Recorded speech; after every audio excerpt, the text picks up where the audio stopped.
think will look more like normal projects operating online and using tokens in some way and engaging, being really community driven, because the web today is really community driven. It's just like Mhm. crypto, it's web, it's just um, how interactions happen online, and what people, yeah, want to experience. Mhm. So Yeah, so two plus is like approach to like engaging with the DAO community and like contributing to the developing DAO creation space is mental fitness. So yeah, well, I brought it up earlier, and you said you could elaborate a little bit on what is like mental fitness, and like why is that important in the DAO space, in your opinion, in your experience. yep. Um, so so um, so it's pretty straightforward. Mental fitness is just comes from analogy to physical fitness. And so basically the narrative is, what happened in the 1950s in the US and the rest of the world, the Western world, eventually was like after the war, there was like this modernization happening. Suburbs became a thing in the US. Household utilities and all these things. Processed foods became a thing. People became a Mhm. lot more sedentary. Their lifestyle changed, and so a number of things came up, like health conditions that didn't exist previous to the war because people were active, they were using their body, they were moving around, cities weren't designed the same.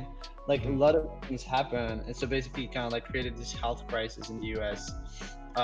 That led to the rise of fitness as a potential solution.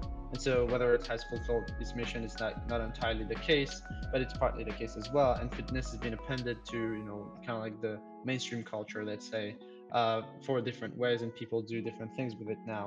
But at some point, like the state and some fitness gurus and some doctors were like, all right, we have to be preventative instead with like health, Mhm. instead of just like curing these symptoms of heart attacks and stuff like we're like multiplying.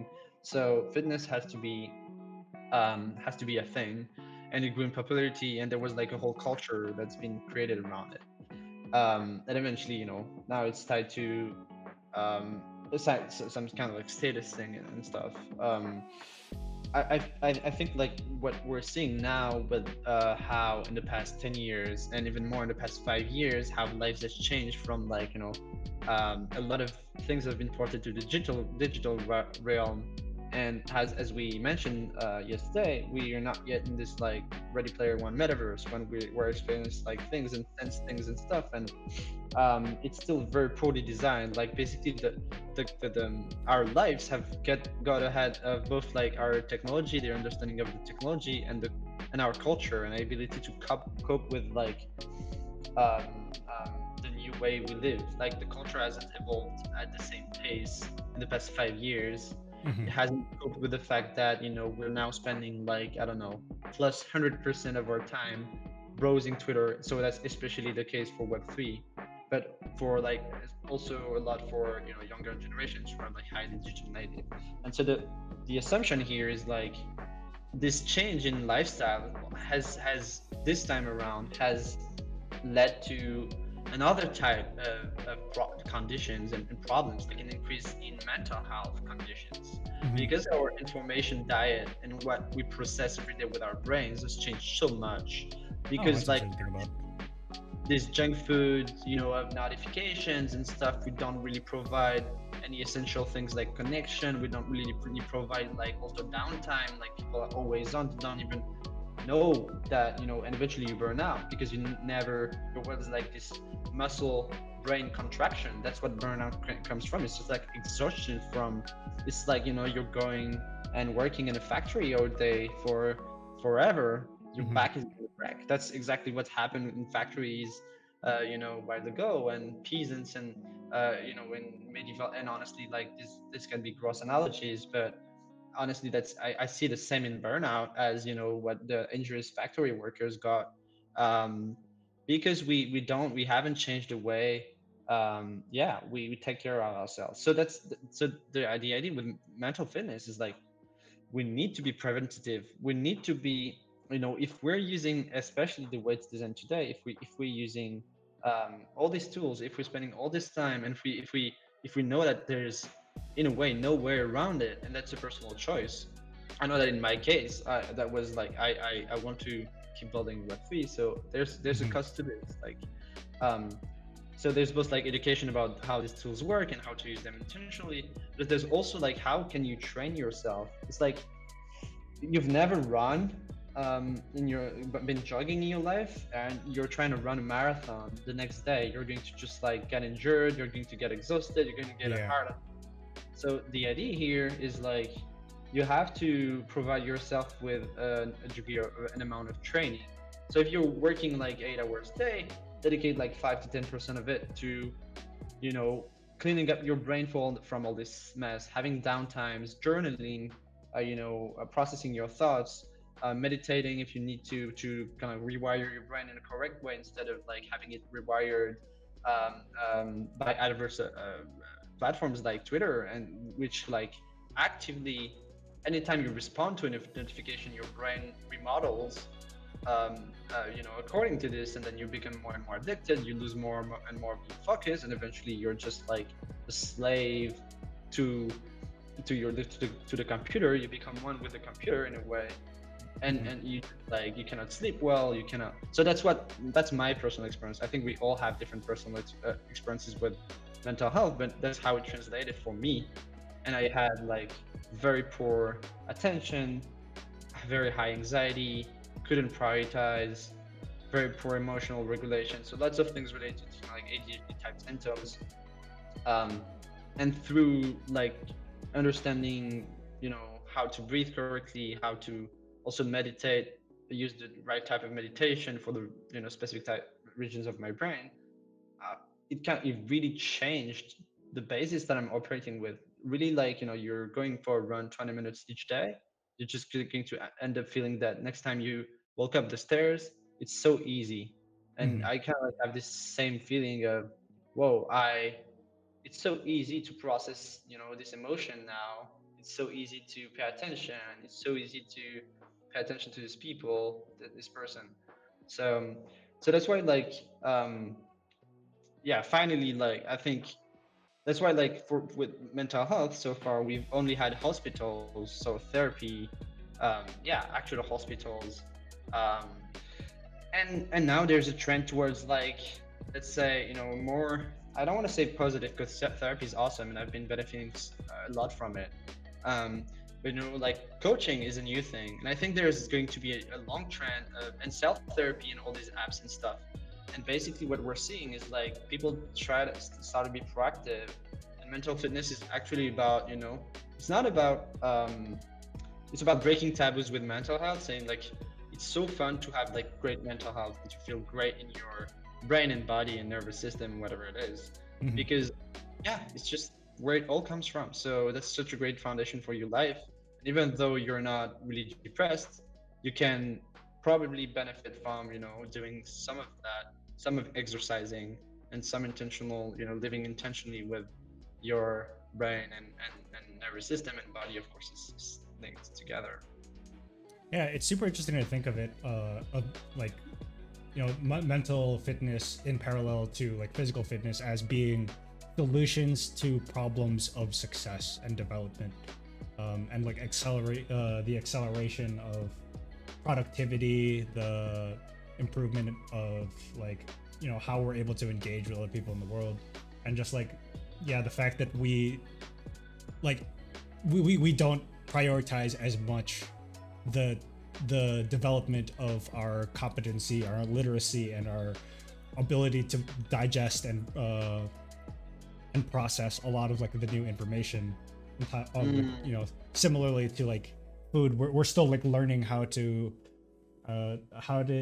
eat properly, how to eat healthy. The U.S. still has like a huge Yeah. obesity problem, Mm, and like for like for a long time with like health, like being obese was a sign of like affluence because you didn't have to work as much, you were able to get fat and whatever. yeah. um and similarly with like you know the taboo against mental health of like, oh, you have any sort of issues, it's because you're not resilient enough, it's because you're a snowflake, Yeah. or you're a fucking pussy. Man, fuck it. Yeah. but now so I think it's good that we're seeing a lot of these the issues with focusing just on growth and speed of development as opposed to, you know, our like the human ability to engage with it in a way that's not self-destructive or toxic to, like, you know, just the human condition. Hmm. Yeah. Yeah, and I think like, so I've had a conversation recently on, I think, like the story, the history of bringing wellness, so much of wellness that we know today in society. And I'm not a wellness expert because I've not. I think most of the wellness industry actually doesn't really is targeted at young 20-year-old males, I guess. Mm-hmm. So I wouldn't I wasn't really identifying with a lot of, I don't know, meditation things or yoga. Although I had been, you know, traveling, as I said, and I had been digging into lots of things there. But so yeah, my younger self, I didn't really have tools to deal with the conditions that I had, nor knowledge available really. I feel like Mm-hmm. it's more straightforward. There are things that, you know, when talk about it in fitness terms, like, man, like if you're in, again, I'll tell you about my case because that's the thing I understand best, and everyone has different uh, issues and stories and solutions. Um, but my prefrontal cortex, which is like the region that's regulating, that's the decision maker, the policeman of your brain, is like an analogy that, you know, often like Mm-hmm. articles about ADHD make. It's like regulating, choosing, you know, what's prioritized, emotions, decisions, also your focus, like are you going to focus on this bird passing by or the person you're talking with. People with ADHD have like either like low irrigation, blood irrigation in their PFC, or it's prefrontal cortex, or it's not really developed, or they lack dopamine, they lack some kind of thing in this region, and so it doesn't really work properly, and so their attention is bad because they don't have this kind of like regulator or processing everything. Um, and it's so simple saying like, you know, yeah, focused attention meditation. It's just exactly the same as, you know, um, wanting to go for a run when you want to lose like, I don't know, 5 pounds or whatever it is, or you're just rebuilding muscles in the prefrontal cortex, and eventually, and that's really how it feels like week Mm-hmm. after week, like feel how you're going to rebuild this. So um, I think I hadn't seen really it explained in very concrete, like, you know, Western terms of, you know, it's fitness, it's like you're building muscles. Also, like, and there are more and more books and more research on, you know, how neuroscience. So explaining it in very like simple terms of like, and people know what dopamine is at a very high level now.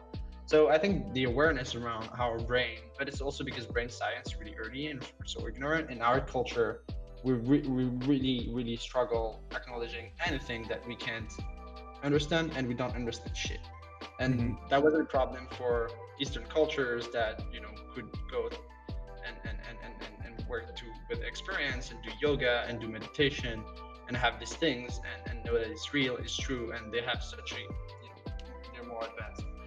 But so yeah, so far I think we're early in this history of all this body of knowledge being ported or merged with the East, maybe, Mm-hmm. if I put it this way. And so far, I mean, started in the 70s maybe with, you know, people going to India and rock bands and Steve Jobs and stuff, and meditation becoming a thing, and eventually yoga becoming a thing and stuff. So I see mental fitness as another iteration of we're sharing, or we're appending this to Western culture. Mm-hmm.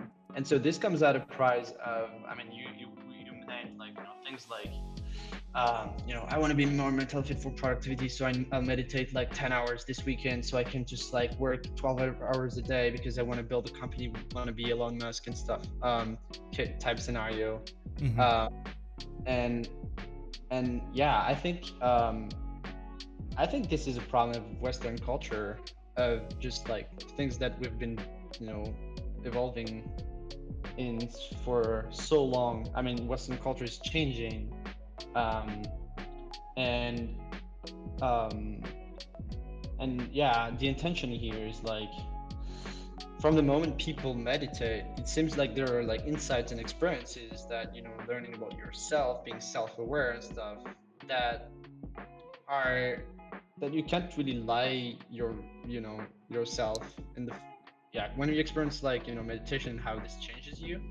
um I think it hardly does, you know, wrong to people. It can, like, there's like just the same way running too much can harm your body, or if you're really, you know, yeah, you're not balanced. I think balance is so important. So you could meditate to not think of your worries, which are very important worries that you have to actually care for, um, and just like build a brain that can ignore these worries and shut them down. You could do that. But yeah, I think this.